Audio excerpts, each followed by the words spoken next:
So, pretty alarming figures on the US economy, but are things as bad as they look? Well, that's a question I put to Dr. Margo Thorning. She's the chief economist with the American Council for Capital Formation. I like to look at both sides of the issue, and on the plus side, the U.S. economy has some strengths.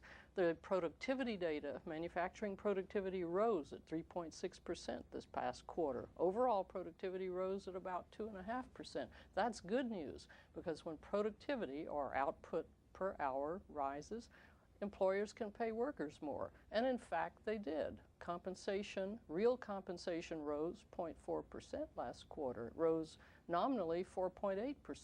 So real compensation is actually rising. Productivity is rising.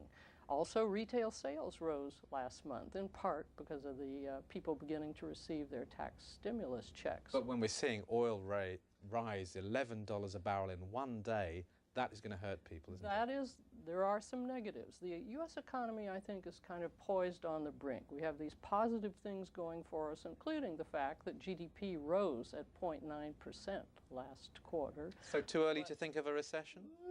I think the recession is less likely now. Now, there are some negatives. Obviously, the increase in unemployment rate that was reported today. Now unemployment is 5.5% of the workforce. That's a big jump for us. That's a real drag.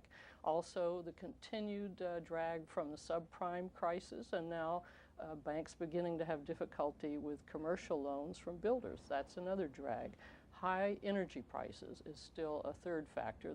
The surge in energy prices, gasoline prices are averaging around $4 a gallon now, and that may not sound high for much of the rest of the world, but it's high here in the U.S. So we have less money to spend on other things. And what about the action of Congress, of the White House? We saw this big $170 billion stimulus package passed in February. We've seen these checks, these tax rebates being sent out. What effect have they had? I think it's had a positive effect. But at the time, back in February when it was passed, I made the point that I thought it was too small a tax stimulus package. So you want more? I would like to see Congress and the administration be ready, if the economy doesn't begin to show stronger growth, be ready to pass a tax stimulus package of 2 to 2.5% of gross domestic product. That would make a real difference. That would. Now, what about the rest of the world? That cliche of America sneezing and pick whichever country you like, catching a cold has been out there for months now. America seems very contagious, seems rather worse than a common cold here at the moment, doesn't it? How bad is this going to be for the rest of the world? I think what happens in the U.S. still does matter, but it matters less because of the growth of the Asian economies, China, India, Japan, South Korea, so forth. Their growth is so strong that they're impacting global demand for all types of commodities, including, of course, for oil. It is true that some Chinese factories have reported decreases in orders because of a slowing of the U.S. market. So slowdown here does mean, does have some impact on the rest of the world, but not nearly to the extent that it used to. That was Dr. Margo Thorning talking to me earlier.